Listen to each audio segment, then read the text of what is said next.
The baby monitor crackled to life at 11:47 p.m., and I heard my marriage collapse in real time. I'd repurposed the old device for my home office after Benji outgrew it. 12-year-olds don't need surveillance, but apparently 41-year-old architects working late do. The receiver sat next to my drafting table, supposedly monitoring the kitchen for late-night snack raids. Instead, it picked up Isla's hushed phone conversation from the living room below. "Use the corporate card," a familiar voice advised. My mother-in-law, Vera Halden. "He never checks it anyway. Meet Damon at the usual place." I set down my pencil. The blueprints for the Morrison renovation could wait. This conversation couldn't. But what if Holden asks where I was? Isla's voice carried that wheedling tone I'd grown to despise over our 15-year marriage. "Tell him you were with me. Shopping, dinner. I'll confirm if he calls." Vera's voice held the authority of a woman who'd perfected deception. "Your father never suspected either." The monitor hissed with static, but the words hung in the air like smoke from a house fire. I stared at the architectural drawings spread across my desk. Clean lines, precise measurements, everything in its proper place. Unlike my life, apparently. Isla laughed, a sound I once found charming. Now it felt like fingernails on a chalkboard. "You make it sound so easy." "Because it is, darling. Men see what they want to see. Holden's buried in his work, just like your father was. They're all the same. Predictable, trusting, naive." I wanted to storm downstairs and confront them both. Instead, I reached for my phone and hit record. If there's one thing 15 years of marriage had taught me, it's that Isla never admitted to anything without proof. And if there's one thing 20 years of architecture had taught me, it's that you always document everything before you start demolition. The conversation continued for another 10 minutes. Details emerged like water through a cracked foundation. Damon Vossel, I knew that name. Corporate consultant, married to Monica, father of twin girls. We'd met at charity events, shared small talk about market trends and property values. His smile was too white, his handshake too firm, his compliments to Isla too frequent. When the call ended, I sat in my office chair, staring at the ceiling. The house felt different now, not like home, but like a crime scene. Every creak of the floorboards above signaled Isla's movement. Every shadow seemed to hide another secret. I'd suspected for months. The late meetings that ran past midnight, the new clothes that appeared in her closet, the way she guarded her phone like a state secret. But suspecting and knowing are different creatures entirely. Suspicion gnaws at you slowly. Knowledge hits like a sledgehammer to the chest. My phone buzzed. A text from Mara, my neighbor and old college friend. "Saw Isla's car at the Marriott downtown today. Thought you were out of town?" I was out of town. Portland, Oregon, consulting on a mixed-use development. I'd told Isla my flight was delayed, that I wouldn't be back until tomorrow morning. Apparently, she'd made other plans. I typed back, "Must have been someone else's car." But we both knew it wasn't. The next morning arrived with the subtlety of a wrecking ball. Isla hummed while making coffee, her mood suspiciously bright for someone who'd supposedly spent the evening alone. She wore the blue dress I'd bought her for our anniversary, the one she claimed made her look fat. "How was your flight?" she asked, not looking up from her phone. "Turbulent," I replied, watching her fingers dance across the screen. "How was your evening?" "Quiet. Had dinner with Mom. She's worried about Dad's retirement party next month." The lie rolled off her tongue like water off a roof. Smooth, practiced, effortless. Benji stumbled into the kitchen, backpack slung over one shoulder, hair sticking up in 3 directions. My son. The one good thing to emerge from this marriage. He had Isla's green eyes but my stubborn streak, her artistic sensibility but my logical mind. "Dad, can you drive me to school?" he asked. "Mom's always rushing." "I don't rush," Isla protested, finally looking up from her phone. You drove through 2 stop signs last week, Benji countered. I ruffled his hair. Get in the truck, kid. The drive to school gave me 20 minutes of normalcy. Benji chattered about his art project, complained about his math teacher, asked if we could get pizza for dinner. Simple requests from a simple life that was apparently more complicated than I'd realized. Is everything okay with you and Mom? He asked as we pulled into the school parking lot. The question caught me off guard. Kids notice everything, even when adults think they're being discreet. Why do you ask? She's been weird lately, happy but not really happy, you know? Like when she pretends to like my drawings, but I can tell she's thinking about something else. I forced a smile. Everything's fine, buddy. Just work stress. He nodded, but his expression suggested he wasn't buying it. Smart kid. Too smart for his own good sometimes. After dropping him off, I drove to my office downtown. Ravell architecture occupied the 3rd floor of a converted warehouse, all exposed brick and industrial lighting. I'd built the firm from nothing over the past decade, designing everything from suburban homes to commercial complexes. The work was satisfying in a way that marriage no longer was. Problems had solutions, blueprints didn't lie, and finished buildings stood exactly where you put them. My assistant, Carol, handed me a stack of messages and a cup of coffee that could strip paint. The Morrison project needs your review, and the City Planning Committee wants to discuss the Riverside development. Normal problems. Solvable problems. I threw myself into the work, but my mind kept drifting back to the baby monitor conversation. Use the corporate card. The usual place. Your father never suspected either. That last line bothered me most. It suggested experience, a pattern, a history I'd never considered.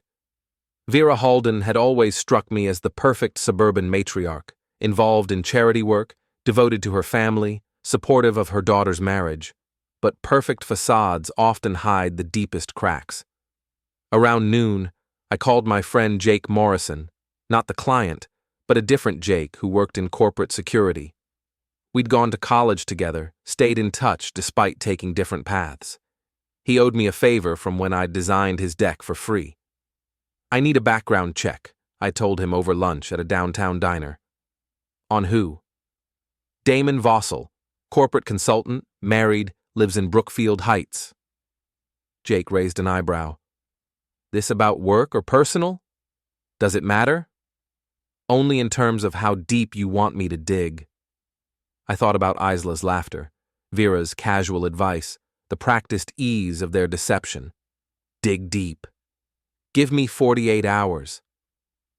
I spent the afternoon reviewing blueprints, but the lines kept blurring together. By 5 o'clock, I'd accomplished nothing except confirming my suspicions about the Morrison project's structural issues. At least those could be fixed with better materials and proper engineering. The drive home took me past the Marriott downtown.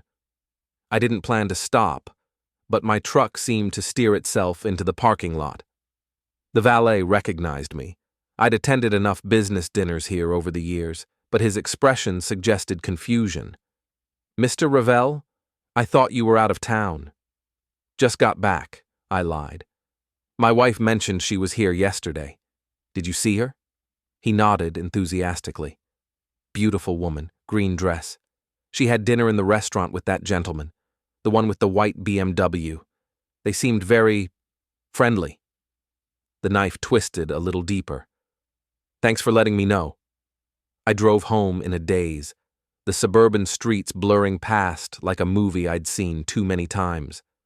Our house sat on Maple Street like a Norman Rockwell painting. 2 stories, white picket fence, flower boxes Isla never watered. The American dream, complete with a nightmare hiding in the master bedroom. Isla was in the kitchen when I arrived, chopping vegetables with unnecessary vigor. She'd changed into yoga pants and an old college sweatshirt, the picture of domestic contentment. How was work? She asked without looking up. Productive. How was your day? Boring. Conference calls, paperwork, the usual corporate nonsense. Another lie. According to her calendar, which she'd forgotten to hide from our shared Google account, She'd blocked off 3 hours for client lunch. The client, apparently, was Damon Vossel. Dinner passed in a haze of small talk and careful observations. Isla seemed relaxed, almost giddy. She complimented my cooking, asked about my projects, even suggested we plan a weekend getaway. The performance was flawless, which made it even more disturbing. After Benji went to bed, I retreated to my office and pulled up our credit card statements. The corporate card Vera had mentioned belonged to Isla's company, but our personal accounts told their own story. Charges at restaurants I'd never visited, hotels in cities where I'd never traveled, purchases at stores that specialized in things I'd never seen her wear. The evidence painted a picture I didn't want to see but couldn't ignore. This wasn't a recent development or a moment of weakness.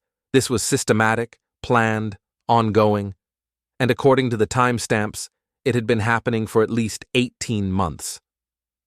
I opened a new folder on my computer and labeled it Archive. Then I began downloading statements, screenshots, calendar entries, anything that documented the careful construction of my marriage's demolition. The baby monitor crackled again around midnight. This time, Isla was talking to someone else. "He doesn't suspect anything," she whispered. "Mom coached me through the conversation. You should have seen his face when I suggested the weekend trip. He actually looked grateful." A male voice responded, too quiet for the monitor to pick up clearly. "I know, but we have to be careful. Just until after Dad's birthday party. Then we can figure out the next step." The next step. As if my marriage was just another item on her project timeline, something to be managed and eventually discarded. I sat in my office chair, surrounded by architectural drawings and evidence of my wife's betrayal, and realized that I was no longer the architect of my own life. But that was about to change.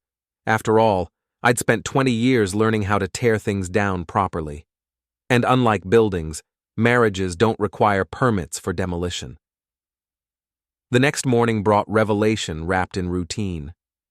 Isla left for work with a kiss on my cheek, the same mechanical gesture she'd performed for months, while I lingered over coffee and planned my day around destruction rather than construction.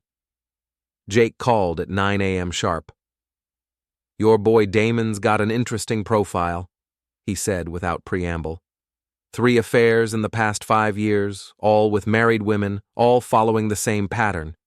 He targets wives at charity events, corporate functions, places where husbands are present, but distracted. I gripped the phone tighter. "What kind of pattern?" "Slow burn approach. Starts with professional consultation. He's legitimately good at his job, which provides cover. Moves to lunch meetings, then evening conferences, then weekend retreats.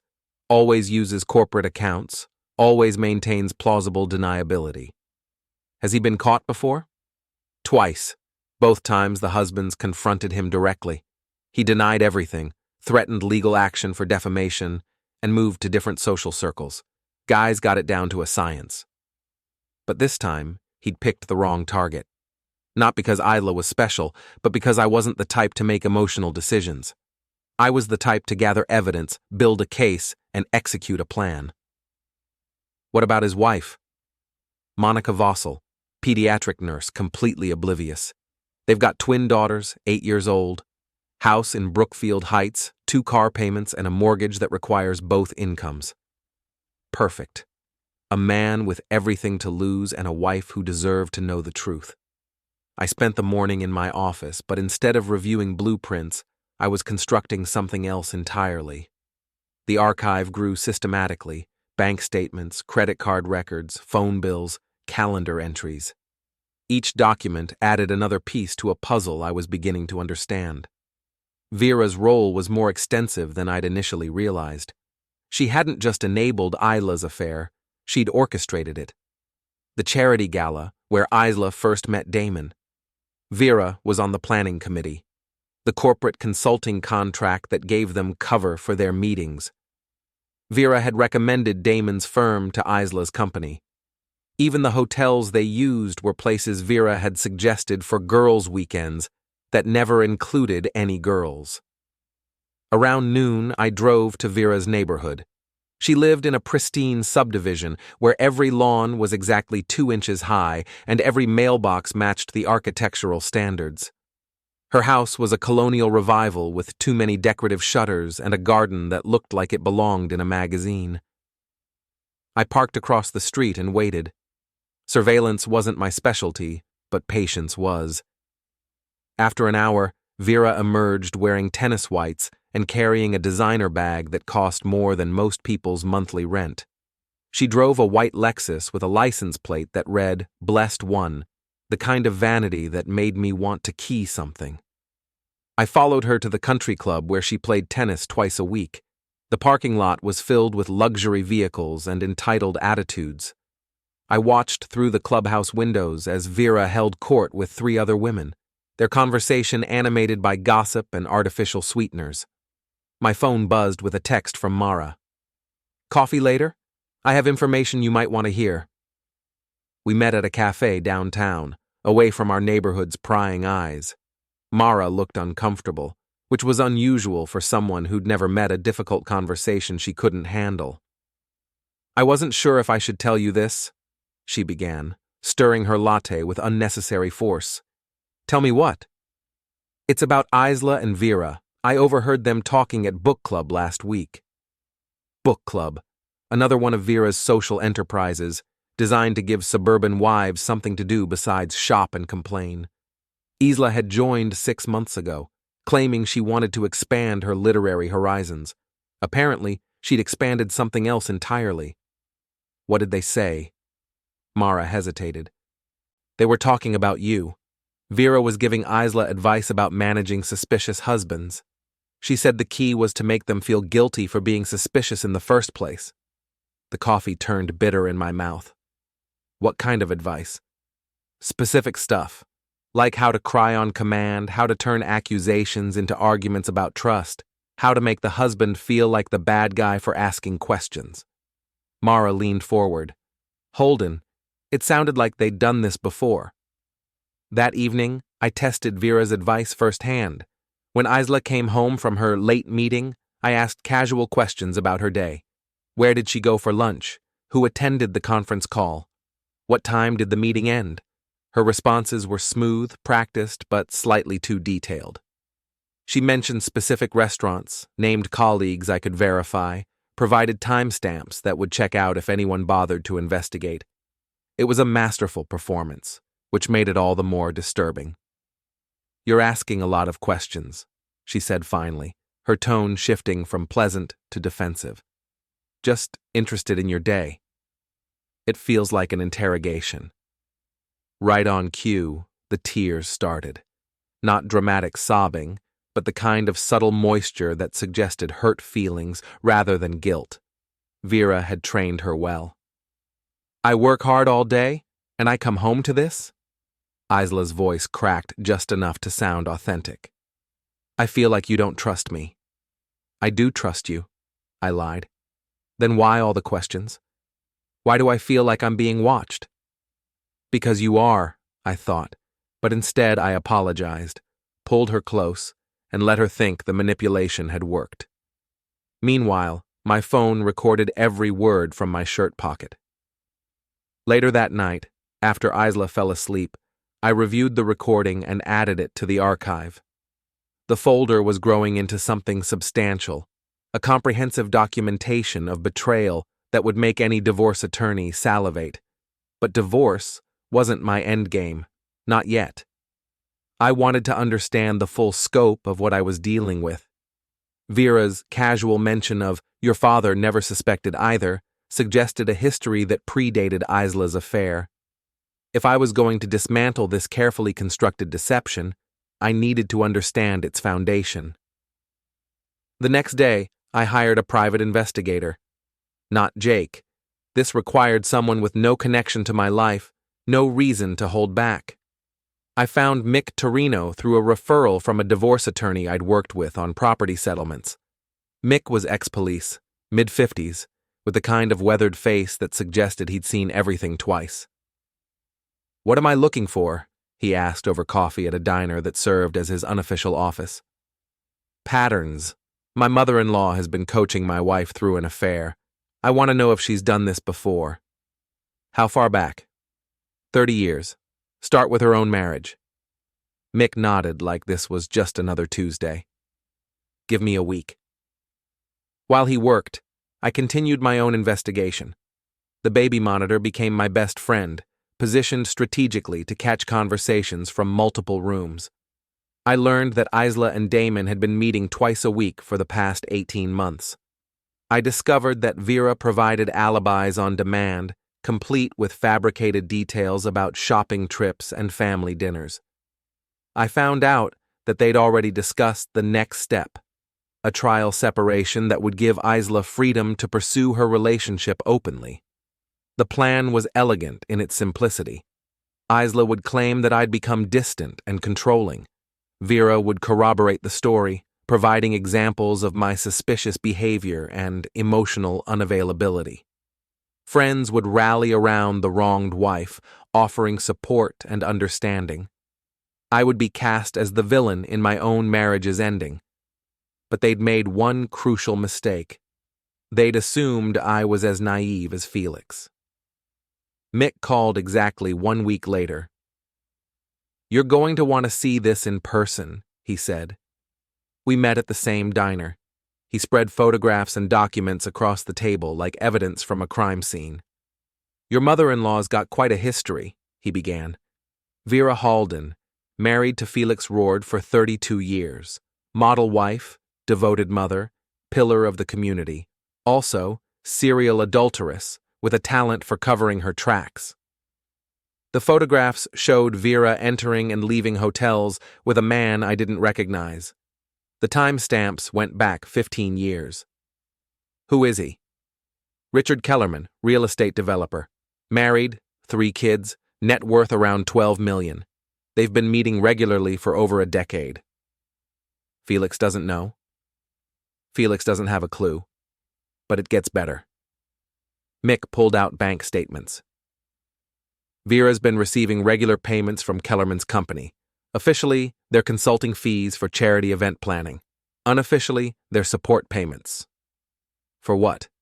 For keeping quiet about their relationship, and for other services. The other services, it turned out, included introducing Kellerman to other married women in their social circle. Vera had been running a sophisticated operation, using charity events and social gatherings to facilitate affairs for wealthy men who could afford discretion. "She's like a madam for the country club set," Mick explained. "Provides introductions, covers stories, offers advice on avoiding detection. Your wife isn't her first student." The scope of Vera's operation was staggering. Over the past decade, she'd facilitated at least 6 extramarital relationships, always targeting women whose husbands were successful but distracted. The formula was consistent. Identify vulnerable wives, introduce them to wealthy men, provide ongoing support and coaching, and collect fees from grateful clients. Isla wasn't just cheating on me. She was part of a business model. "What about Damon?" I asked. "He's a regular client. Pays Vera $5,000 for each successful introduction, plus monthly fees for ongoing support services." My wife was literally being pimped out by her own mother. The revelation was so grotesque, so fundamentally wrong, that I struggled to process it. "I need copies of everything," I said, "already made." Mick handed me a thick envelope. "But Holden, you need to be careful how you use this. Vera's got connections, money, and a reputation to protect. She won't go down quietly." I drove home in a daze, the envelope burning like radiation in my passenger seat. The suburban streets looked different now, not like a neighborhood, but like a hunting ground where predators wore tennis whites and drove luxury vehicles.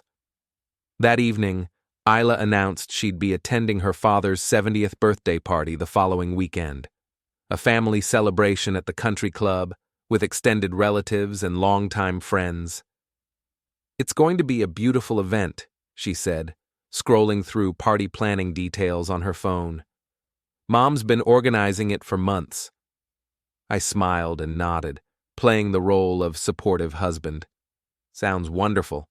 I'll make sure to bring the camera." What I didn't mention was that I'd also be bringing something else. The archive was nearly complete, and I'd found the perfect venue for its premiere. After all, Vera had spent months planning this party. It seemed only fair that I contribute to the entertainment. The week leading up to Felix's birthday party passed with the careful choreography of a dance between predators. Isla maintained her performance of domestic contentment while secretly coordinating with Vera and Damon. I maintained my performance of oblivious husband while systematically documenting their every move. The archive had grown to 347 pages of evidence, organized in chronological sections that told a story more damning than any fiction. Bank statements showing payments from Kellerman to Vera, hotel receipts matching Isla's work trips, text message screenshots recovered from cloud backups Isla had forgotten existed, audio recordings of conversations that would make a prosecutor weep with joy. But the crown jewel was a video I'd captured using the baby monitor's camera function, repositioned in our living room. Vera had come over Tuesday evening for what Isla called party planning. Instead, I watched them rehearse lies. If Holden asks about the Marriott charge, tell him it was for Dad's birthday dinner planning, Vera instructed, her voice carrying the authority of experience. I called ahead and confirmed they'll back up the story. What if he wants details? Give him details. The salmon was overcooked, the service was slow, we discussed flower arrangements for 2 hours. Men hate those conversations, so he won't ask follow-up questions. They practiced for an hour, crafting alibis like screenwriters polishing dialogue. Vera's coaching was professional grade. She anticipated questions I hadn't even thought to ask, and provided responses that were specific enough to sound authentic, but boring enough to discourage investigation. Remember, Vera concluded, the key is making him feel guilty for being suspicious. Turn every question into an attack on the marriage. Make him apologize for not trusting you. Watching my wife take notes on how to manipulate me was educational in the most disturbing way possible, but it also provided the final piece I needed for what was coming. Thursday evening, I called the country club's event coordinator. This is Holden Ravell, Felix Roard's son-in-law. I'd like to surprise him with a special audio-visual presentation during the party. What kind of presentation? A tribute video. Family memories, old photographs, that sort of thing. I'll need access to the sound system and projection equipment. The coordinator was delighted to help. Surprise tributes were common at milestone birthday parties, and Felix was a longtime member with an excellent reputation. They'd provide everything I needed, including technical support to ensure the presentation went smoothly. I spent Friday evening preparing the tribute. The first part was genuine. Childhood photos of Felix, wedding pictures with Vera, family vacations spanning 3 decades, heartwarming memories that would lull the audience into emotional vulnerability. The second part was something else entirely. Saturday arrived with the crisp clarity of autumn in New England. Isla spent the morning at the salon, emerging with perfect hair and a manicure that probably cost more than most people spent on groceries. She wore a navy dress that hugged her figure in all the right places, the kind of outfit designed to attract attention from men who weren't her husband. "You look beautiful," I said, and meant it. Even knowing what I knew, even planning what I was planning, I could still appreciate the woman I'd fallen in love with 15 years ago. The woman who apparently no longer existed. "Thank you." She kissed my cheek, leaving a lipstick mark I didn't bother to wipe away. "Are you ready for this?" More ready than she could possibly imagine.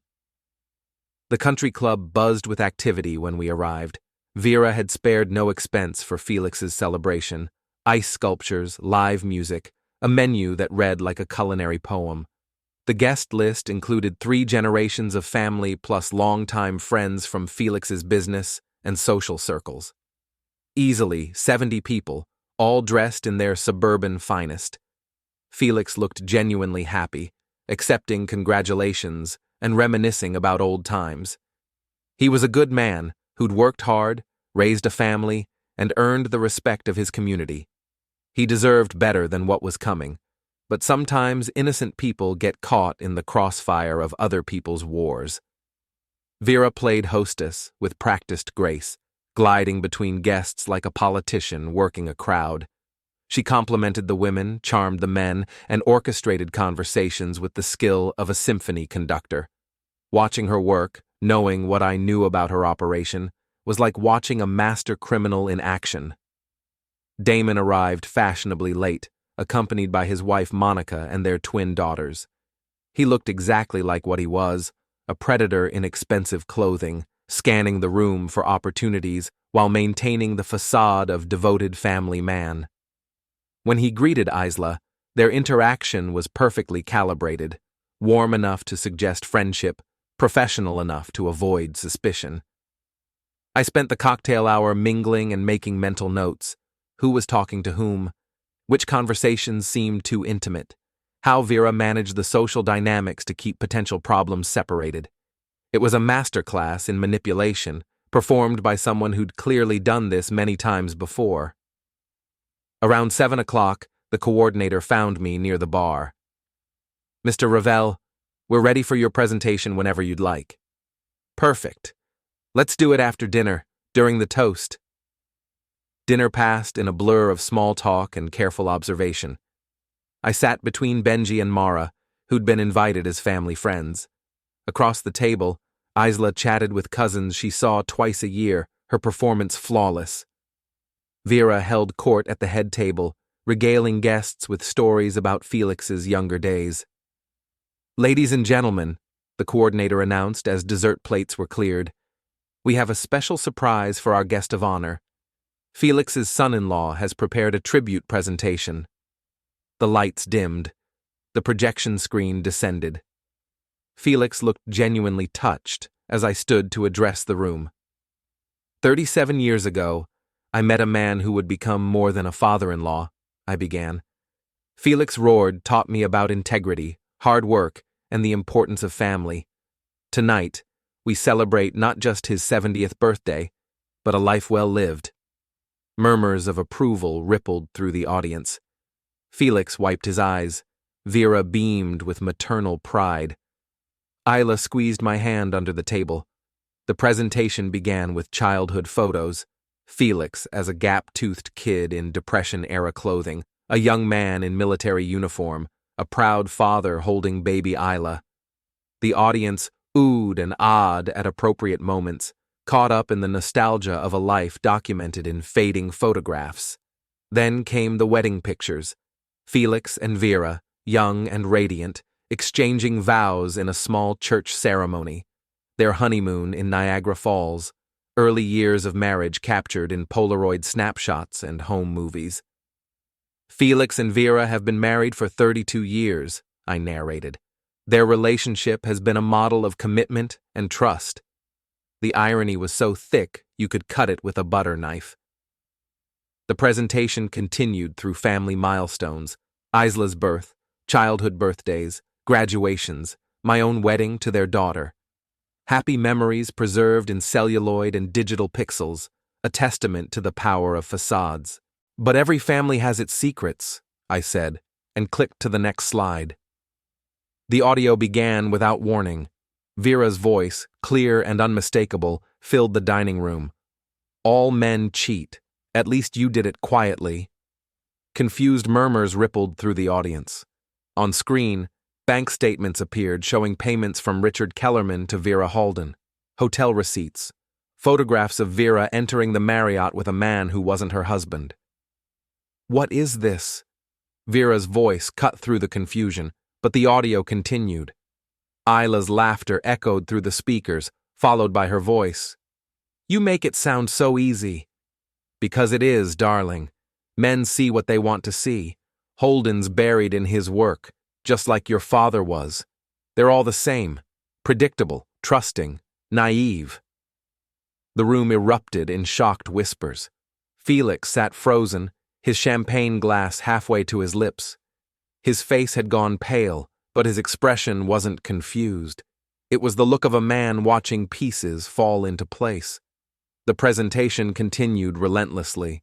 More audio recordings, text message screenshots, A detailed timeline of Vera's affair with Kellerman, complete with financial records showing their business arrangement. Then came the evidence of Isla's relationship with Damon, hotel receipts, restaurant charges, calendar entries that mapped out 18 months of deception. "Stop this," Vera commanded, rising from her chair. But her voice was drowned out by another recording. This one from Tuesday evening, her instructions to Isla about lying to me. "Turn every question into an attack on the marriage. Make him apologize for not trusting you." Monica Vossel's gasp was audible across the room. She turned to stare at her husband, who looked like he wanted to disappear into the floor. The twin daughters, too young to understand the details, but old enough to sense the drama, clung to their mother's arms. The final slide appeared on screen, a photograph I'd taken that morning of the archive folder, 347 pages thick, with a note reading, "Copies have been distributed to relevant parties." I clicked off the projector and faced the room. 70 people sat in stunned silence, processing what they'd just witnessed. Felix set down his champagne glass with the careful precision of a man trying not to break something. "Happy birthday, Dad," I said quietly. "Sorry about the surprise ending." Vera found her voice first.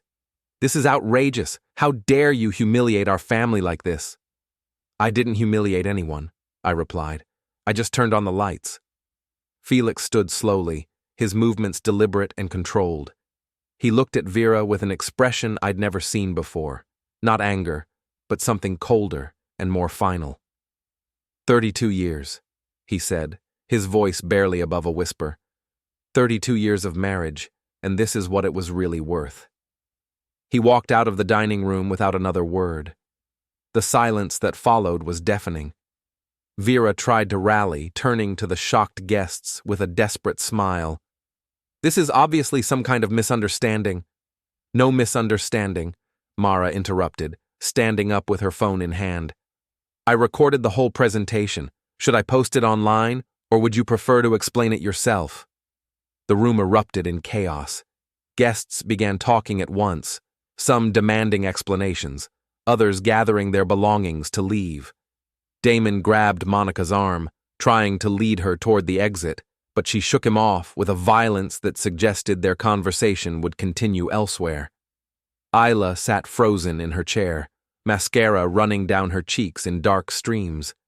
She looked like she wanted to say something but couldn't find the words. I leaned down and whispered in her ear, "The usual place is booked solid for the next 6 months. You'll have to find somewhere new." Then I collected Benji, who'd watched the entire spectacle with the wide-eyed fascination of someone too young to fully understand, but old enough to know his world had just changed forever. We drove home in silence, leaving behind the wreckage of 2 marriages and 32 years of carefully constructed lies. The party was over, but the real work was just beginning. After all, demolition is only the first step in any major renovation project.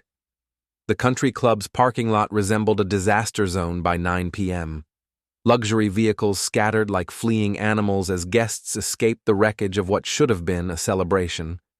I watched from my truck as families hurried toward their cars, heads bent in urgent conversation, phones already buzzing with the night's gossip. Felix stood alone under the portico, still wearing his birthday boutonniere, looking like a man who'd aged a decade in 30 minutes. Vera approached him cautiously, her earlier composure completely shattered. "Felix, please let me explain." He held up a hand without looking at her. "Don't. Just don't. It's not what it looks like. It's exactly what it looks like." His voice carried the quiet authority of a man who'd spent 40 years making difficult business decisions. 32 years, Vera. 32 years of wondering why you seemed so distant, so distracted. Now I know. Through my rearview mirror, I watched Vera's final desperate gambit. She grabbed Felix's arm, tears streaming down her perfectly made-up face. "He manipulated the evidence. Holden's been planning this for months, trying to destroy our family." Felix finally looked at her, and the expression on his face could have frozen water. The only person who destroyed our family is standing right in front of me. He walked away, leaving Vera alone under the country club's elegant lighting.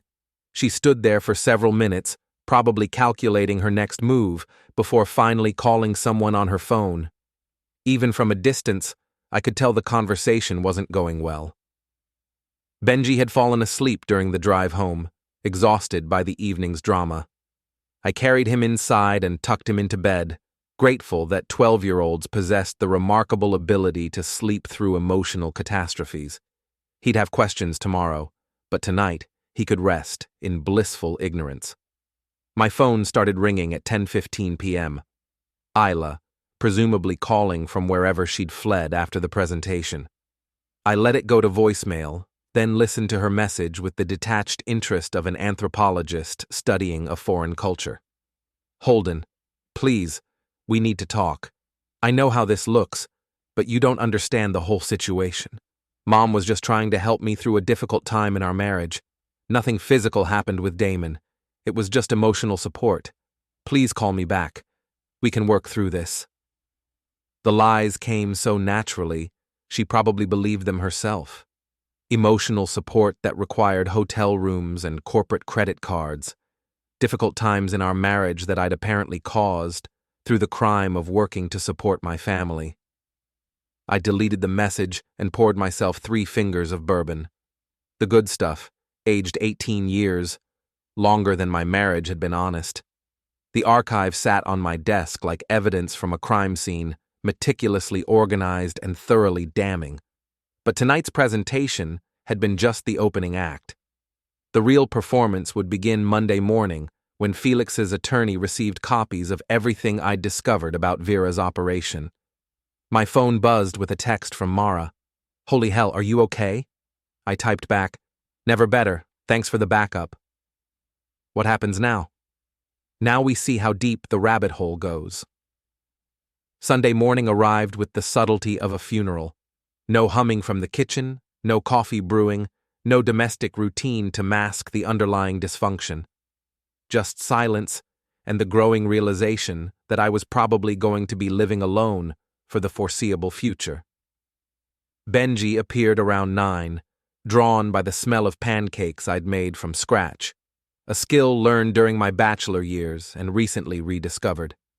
He ate quietly, occasionally glancing toward the empty chair where Isla usually sat. "Is Mom coming home?" he asked finally. "I don't know, buddy. She's staying with Grandma Vera for a while." "Because of what happened at Grandpa's party?" Smart kid, too smart for his own good. "Yeah, because of that." He nodded solemnly, processing information with the resilience that made children remarkable. "Are you going to get divorced?" The question hit harder than I'd expected. "Probably." "Will I still live here?" "Absolutely. This is your home, no matter what happens between your mom and me." He seemed satisfied with that answer, returning his attention to pancakes with the focus of someone who'd decided to worry about controllable things. I envied his ability to compartmentalize. Around noon, Felix called. His voice sounded hollow, like he'd been awake all night processing 32 years of marriage through a new lens. "I need to ask you something," he said without preamble. "What's that?" "Did you know about Richard Kellerman before last night?" I suspected something was wrong with Vera, but I didn't know the details until my investigator found the connection. "How long has it been going on?" "At least 15 years, probably longer. The financial records only go back so far." Silence stretched between us, filled with the weight of a man's life being rewritten in real time. When Felix spoke again, his voice was steady but tired. "I've retained an attorney, Harold Brennan, downtown. He specializes in complex divorces." "Good choice. Harold's thorough. He wants to see all the evidence you gathered. Everything. I'll have copies delivered this afternoon." "Thank you." Another pause. "I know this wasn't easy for you either." "No, it wasn't. But you deserve to know the truth." 32 years, he repeated, like a mantra or a curse. "How do you rebuild your life at 70? One day at a time, I guess. After hanging up, I drove to a copy center and had the entire archive duplicated, organized into 3 complete sets. One for Felix's attorney, one for my own legal representation, and one for insurance. In my experience, redundancy was the key to any successful project. Monday morning brought consequences with the efficiency of a Swiss watch. Harold Brennan's office called at 8 a.m. to confirm receipt of the archive and schedule a meeting with Felix. By 9 a.m., divorce papers had been filed. By 10 a.m., the story was spreading through their social circle like wildfire. Vera called me at 10:30, her voice shaking with rage and desperation. "You've destroyed everything," she hissed. 32 years of marriage, gone because of your vindictive little presentation. "I didn't destroy anything," I replied calmly. "I just documented what you'd already destroyed." "Felix is talking about taking half of everything. The house, the investments, even the cabin in Vermont." "That's what happens in divorce. Assets get divided." "This is your fault. If you'd just minded your own business. My wife's affair was my business. Your coaching her through it was my business. The fact that you've been running a prostitution ring for wealthy suburbanites is everyone's business." The line went quiet for a moment. When Vera spoke again, her tone had shifted from rage to calculation. "You have no proof of that. I have 15 years of financial records, photographs, and testimony from multiple sources. Want to test it in court?" She hung up without another word. Tuesday brought news that Damon Vossel had been placed on administrative leave from his consulting firm pending an internal investigation. Apparently, using corporate resources to facilitate extramarital affairs violated several company policies, not to mention potential legal issues around misuse of business accounts. Monica Vossel filed for divorce Wednesday morning, citing irreconcilable differences and requesting full custody of their daughters. According to Mara's network of suburban intelligence, the confrontation at their house Sunday night had involved thrown dishes, screamed accusations, and neighbors calling the police to check on domestic disturbances. "She kicked him out with nothing but the clothes on his back," Mara reported over coffee Thursday morning. "He's staying at that extended stay hotel near the highway, the one that rents by the week. How are the kids handling it?" "As well as can be expected. Monica's got them in counseling, and her sister moved in to help with childcare." I felt a pang of sympathy for the twin daughters, innocent casualties in their father's war against fidelity. But sympathy didn't change the fact that Damon had made his choices and would now live with the consequences. Isla called Thursday evening, her first attempt at contact since Sunday's voicemail. This time I answered, curious to hear how she'd rationalize the situation. "I want to come home," she said without preamble. "That's not going to happen. Holden, please. I made mistakes, but we can work through this. Marriage counseling, therapy, whatever it takes." "You didn't make mistakes, Isla. You made choices. 18 months of deliberate, calculated choices." I was confused, vulnerable. Mom convinced me that you didn't care about our marriage anymore. The victim narrative, right on schedule. Vera had trained her well. "Did Mom convince you to use the corporate credit card for hotel rooms? That was just, did Mom convince you to lie to my face for 18 months? You don't understand. I understand perfectly. You and your mother ran a con game, and you got caught. Now you're trying to rewrite history to make yourself the victim." Silence stretched between us, filled with the weight of a marriage that had died somewhere between the first lie and the last betrayal. "What do you want from me?" she asked finally.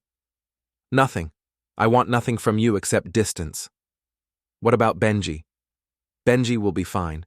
He'll live with me, visit you according to whatever custody arrangement we work out, but he'll know the truth about why his parents got divorced." "You can't poison him against me." "I won't have to. You did that yourself." I hung up and poured another bourbon, this one dedicated to the memory of the woman I'd thought I'd married. She'd probably existed at some point, before Vera's influence and Damon's attention and the gradual corruption that turned love into performance art. Friday brought the final piece of the puzzle. Mick called with an update on his ongoing investigation into Vera's operation. "You're going to want to hear this," he said. "I found the smoking gun." We met at his usual diner, where he spread new documents across the table like a dealer shuffling cards. Richard Kellerman kept records, he explained. Detailed records of every payment to Vera, every woman she introduced him to, every service she provided. Guy's got an accountant's mind. Everything documented, everything organized. "How did you get access?" "Kellerman's wife hired me. Turns out your little presentation inspired some people to ask hard questions about their own marriages. She found his records and wanted to know what they meant." The documents painted a picture of Vera's operation that was even more extensive than I'd imagined. Over 15 years, she'd facilitated relationships between wealthy men and married women, collecting fees that totaled nearly $200,000. The operation was sophisticated, discreet, and utterly immoral. "She's finished," Mick concluded. "Between Felix's divorce, the Kellerman evidence, and the other wives who are starting to ask questions, her whole world is about to collapse." "Good," I said, and meant it. That evening, I sat in my office reviewing architectural plans for a new project, a mixed-use development that would replace a condemned shopping center. Clean lines, efficient design, something beautiful built from the ruins of something that had outlived its usefulness. The metaphor wasn't lost on me. Outside, autumn was settling over the neighborhood with the quiet dignity of a season that understood endings. Leaves fell with mathematical precision, each one following the laws of gravity and time. Soon, the trees would be bare, stripped of pretense, revealing their true structure. I raised my bourbon in a toast to truth, consequences, and the remarkable clarity that comes from watching facades crumble. The birthday party had been just the beginning. Now came the real work of rebuilding from the foundation up. After all, the best architecture always starts with solid ground. The courthouse steps felt like the entrance to a theater where everyone was performing the same tragedy. I climbed them Monday morning with Harold Brennan, Felix's attorney, who'd agreed to coordinate our legal strategies. The marble was worn smooth by decades of broken promises and shattered lives, a testament to the fact that some problems could only be solved through litigation. "Your evidence package is remarkable," Harold said as we approached the family court entrance. "In 30 years of practice, I've rarely seen documentation this thorough. Architecture teaches you to measure twice, cut once. Well, your measurements are going to cut very deep indeed." Felix was already waiting inside, looking like a man who'd aged 5 years in 5 days. The confident businessman I'd known for 15 years had been replaced by someone quieter, more careful, as if he was learning to navigate a world where nothing could be trusted completely. "How are you holding up?" I asked. "One day at a time," he replied, echoing my own advice. "Vera's attorney called this morning. They want to negotiate." "What kind of negotiation?" Harold answered for him. "They're offering to accept a 60-40 split of assets in exchange for avoiding a public trial." I laughed, the sound echoing off the courthouse walls. "She's still trying to control the narrative." "That's what I told them," Felix said. "After 32 years of lies, I'm not interested in protecting her reputation." The proceedings were swift and brutal. Harold presented the archive with the efficiency of a surgeon, each document precisely placed to build an irrefutable case. Bank records showing Vera's payments from Kellerman, hotel receipts documenting her affair, text messages revealing her coaching operation with Isla. Vera's attorney, a nervous man who clearly wished he was anywhere else, attempted damage control. "Your Honor, while my client acknowledges certain indiscretions, the evidence presented appears to have been obtained through questionable means." "Are you suggesting the bank records are forged?" Harold interrupted. "No, but the surveillance of private conversations." occurred in my client's own home, using equipment he legally owned and operated. The judge, a woman who'd probably seen every variation of marital deception, reviewed the evidence with the detached interest of someone reading a grocery list. When she looked up, her expression suggested the outcome was already decided. "This is one of the most comprehensive cases of marital fraud I've encountered," she said. "The court finds that Mrs. Halden's conduct justifies the dissolution of the marriage, with a division of assets heavily favoring the plaintiff. Felix would keep the house, the Vermont cabin, and 70% of their investments. Vera would receive 30% and a lifetime ban from contacting her ex-husband, except through attorneys." As we left the courthouse, I watched Vera emerge from a side entrance with her legal team. She looked smaller somehow, as if the judgment had physically diminished her. When she saw Felix, she started to approach, but Harold stepped between them. "No contact means no contact, Mrs. Halden." She stared at Felix for a long moment, perhaps hoping for some sign of forgiveness or reconciliation. Instead, he turned and walked away without acknowledgement, leaving her standing alone on the courthouse steps. 32 years? She called after him, her voice breaking. "Doesn't that mean anything?" Felix paused, but didn't turn around. "It means you wasted 32 years of my life. I won't give you any more." The next stop was across town, where Monica Vossel was pursuing her own legal remedies. I'd agreed to provide testimony about Damon's role in the affair, partly out of solidarity with another betrayed spouse, and partly because I wanted to ensure his consequences were as thorough as everyone else's. Monica's attorney was a sharp woman named Patricia Chen, who specialized in high-asset divorces involving professional misconduct. She'd built a reputation for extracting maximum settlements from unfaithful husbands, particularly those who'd used business resources to facilitate their affairs. Mr. Vossel's employment contract includes a morality clause, Patricia explained as we reviewed her strategy. Using company accounts for personal relationships constitutes grounds for termination without severance. "What about custody?" I asked. "Full custody to my client, with supervised visitation for Mr. Vossel.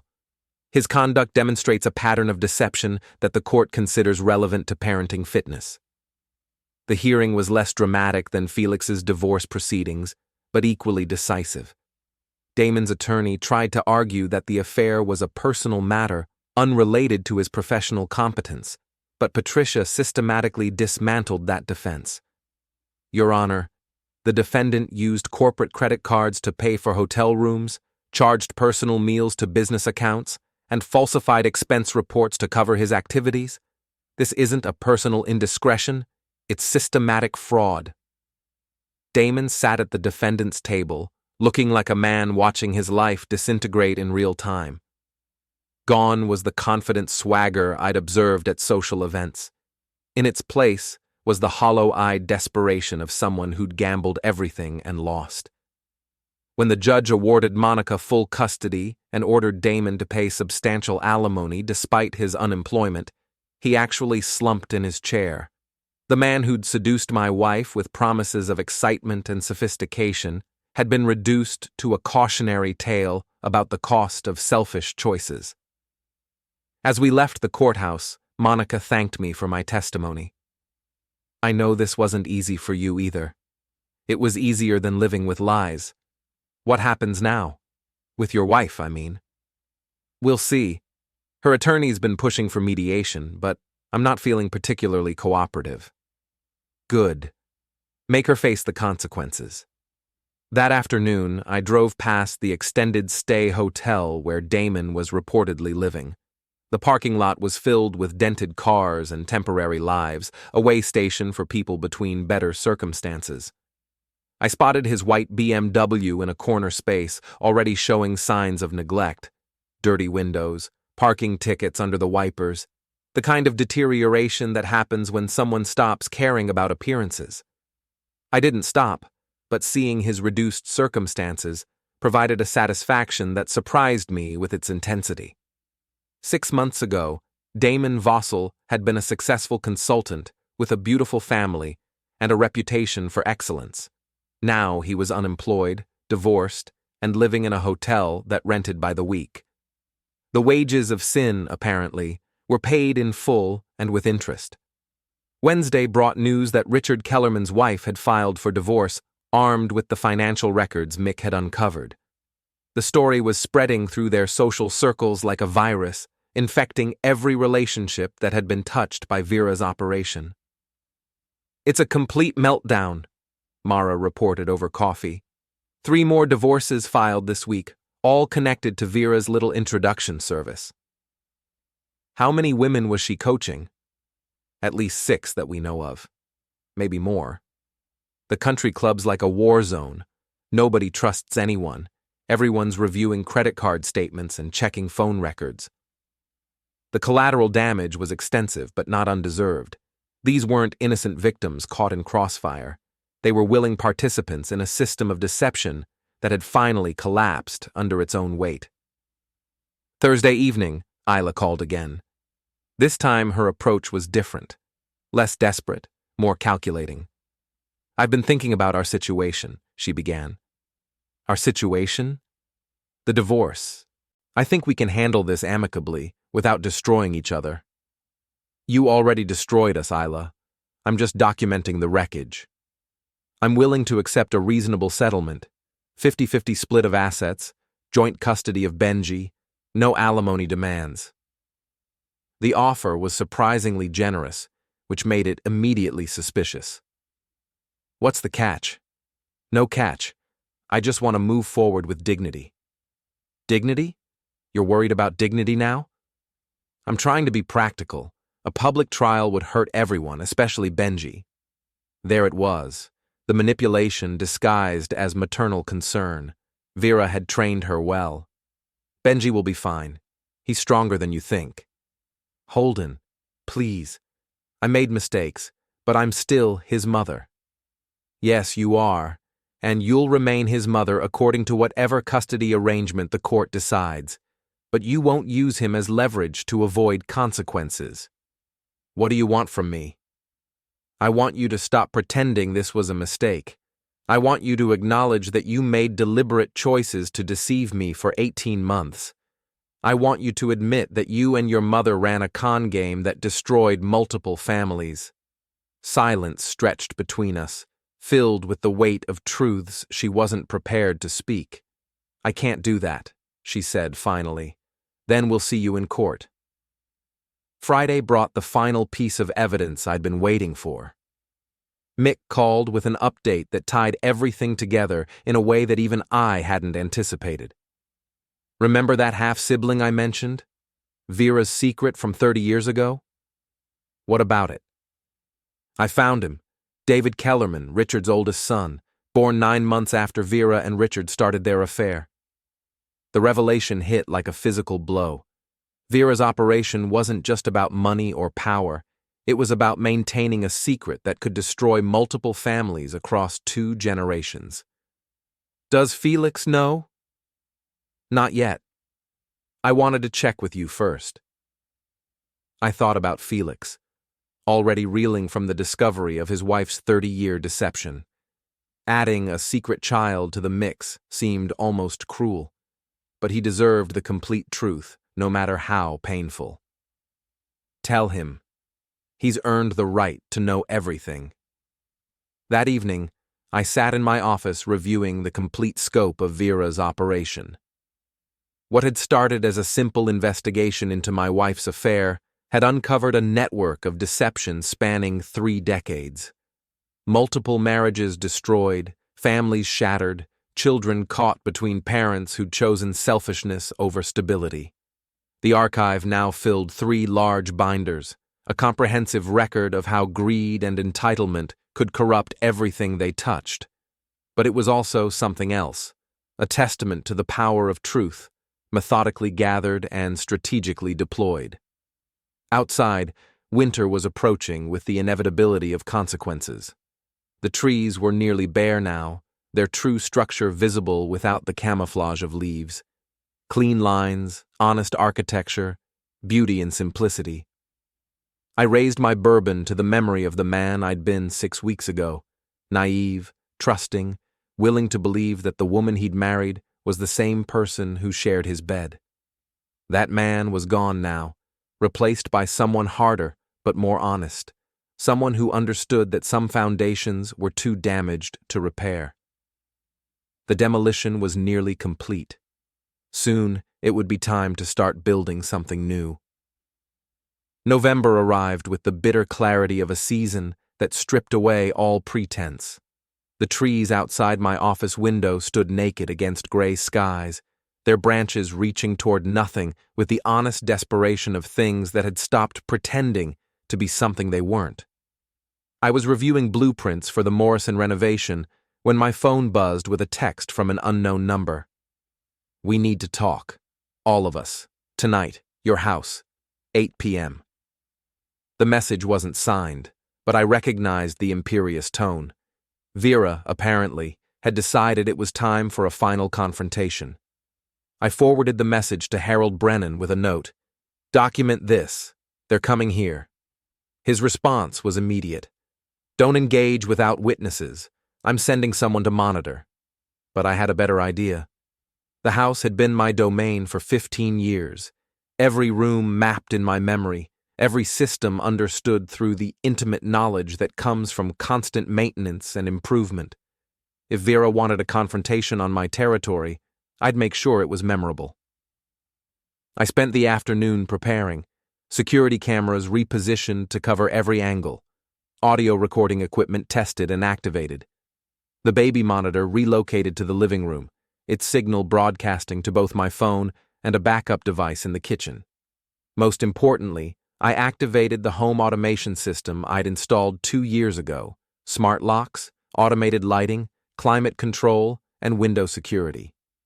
Everything connected to my phone, everything under my control. Benji was at Mara's house for a sleepover, safely removed from whatever drama was about to unfold. I'd told him it was a school night special arrangement, but Mara understood the real reason. She'd also agreed to monitor the situation remotely and call police if things escalated beyond verbal confrontation. At 7:45 p.m., I watched through the front window as 3 vehicles pulled into my driveway. Vera's white Lexus, Isla's sedan, and Damon's BMW. Apparently, unemployment hadn't forced him to downgrade his transportation yet. They approached the front door together, a united front of people who'd spent months plotting against me. Vera led the group with the confidence of someone who'd never faced real consequences for her actions. Isla followed, looking nervous but determined. Damon brought up the rear, glancing around like he expected ambush. I opened the door before they could knock. "Welcome to my home," I said pleasantly. "Please wipe your feet, and your conscience." Vera pushed past me without invitation, her entitlement intact despite recent legal setbacks. "We need to discuss this situation like adults." "Which situation? Your prostitution ring? Isla's affair? The systematic destruction of multiple marriages? You'll need to be more specific." They arranged themselves in my living room like actors taking positions for a final scene. Vera commanded the center of the couch. Isla perched nervously on the edge of an armchair, and Damon stood near the window as if calculating escape routes. "This has gone far enough," Vera began. "You've destroyed my marriage, ruined Damon's career, and traumatized your own son with this vindictive campaign. I didn't destroy anything. I just documented what you'd already destroyed. You manipulated evidence. I recorded conversations that took place in my own home. I gathered financial records from accounts I had legal access to. Everything I presented was authentic and admissible." Isla finally spoke up. "Holden, we came here to find a solution. This doesn't have to get any worse." "Worse for whom? You're living in a hotel, Damon's unemployed, and Vera's about to lose everything in her divorce. From my perspective, things are getting better." "You're being cruel," Isla said, tears starting to form. The same manufactured emotion that had worked for 18 months. "I'm being honest. There's a difference." Damon stepped forward, trying to project authority he no longer possessed. Look, Ravell, we all made mistakes. You didn't make mistakes, you made choices. 18 months of deliberate, calculated choices. Fine, we made choices, but continuing this vendetta isn't helping anyone. It's helping me sleep at night. Vera stood up, her composure finally cracking. You sanctimonious bastard. You think you're so perfect, so righteous, but you drove Isla away with your neglect, your obsession with work. I worked to support my family. Silly me, thinking that was what husbands were supposed to do. You were emotionally unavailable. I was emotionally unavailable to my wife's affair. Guilty as charged. The conversation continued in circles, each of them trying different approaches. Guilt, blame, rationalization, threats. But I'd heard all their arguments before, recorded and analyzed them, understood their psychological tactics better than they did. Finally, Vera played her last card. If you don't agree to reasonable settlement terms, I'll make sure everyone knows what kind of man you really are. Controlling, paranoid, abusive. Go ahead. I've got recordings of you coaching Isla to make those exact accusations. Want to hear them? I pulled out my phone and played the audio from Tuesday evening. Turn every question into an attack on the marriage. Make him apologize for not trusting you. The room went silent as their own words filled the space between us. You recorded us without permission, Damon started. In my own home, using equipment I legally owned. Just like the baby monitor that's broadcasting this conversation right now. All three of them looked around frantically, spotting the small device on the bookshelf. To whom? Vera demanded. My attorney, for starters. Also to a private security service that specializes in domestic disputes, and to the neighborhood social media group. Apparently, Suburban Drama gets excellent engagement. It was a bluff, but they didn't know that. The panic in their eyes was worth the deception. Isla stood up abruptly. This is insane. I'm leaving. No, I said quietly, and activated the smart locks through my phone. The deadbolts engaged with audible clicks. What the hell? Damon moved toward the door, but I held up my hand. Relax. You wanted to talk, so let's talk. Let's have the conversation we should have had 18 months ago. You can't keep us here against our will, Vera said, but her voice had lost its authority. I'm not keeping you anywhere. I'm just ensuring you hear what I have to say before you leave. I walked to the center of the room, looking at each of them in turn. 3 people who'd conspired to destroy my marriage, my family, my trust in everything I'd built over 15 years. Vera, you spent 30 years perfecting the art of deception. You turned your own daughter into a prostitute and charged admission to watch. You destroyed Felix's faith in everything he believed about his life. And you did it all while playing the role of devoted wife and mother. You took money to introduce married women to wealthy men. You coached them through affairs. You provided alibis and cover stories. If that's not prostitution, it's something close enough to make no difference. I turned to Damon. You made a career out of seducing married women, using corporate resources to facilitate affairs, and destroying families for your own gratification. Now you're unemployed, divorced, and living in a hotel. How's that working out for you? His face had gone pale, but he said nothing. Finally, I faced Isla. And you? You took 18 months to systematically dismantle our marriage while pretending to be a loving wife and mother. You lied to my face every single day, took advice from a woman who'd perfected the art of betrayal, and used our son as a prop in your performance. I loved you, she started. You loved the idea of me, the stable husband, the reliable provider, the man who wouldn't ask too many questions. But you never loved me enough to be honest. The room was silent except for the hum of the heating system and the distant sound of traffic. 3 people who'd held all the power 6 weeks ago now sat in my living room, reduced to audiences for their own judgment. Here's what's going to happen, I continued.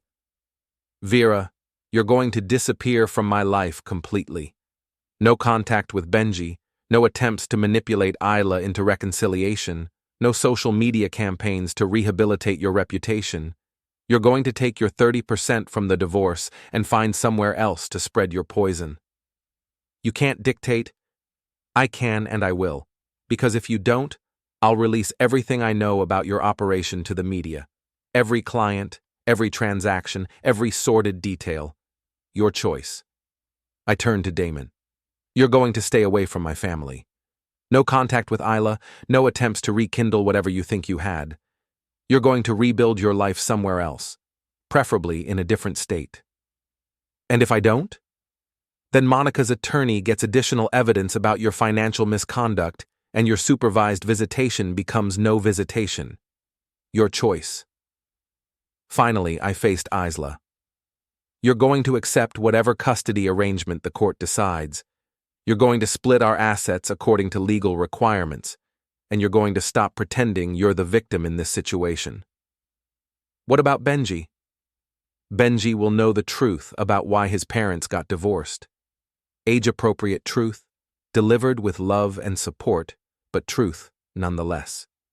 He deserves better than the lies you've been feeding him. I walked to the front door and disengaged the locks. Now you can leave, all of you, and don't come back. Vera stood first, her dignity in tatters but her spine still straight. This isn't over.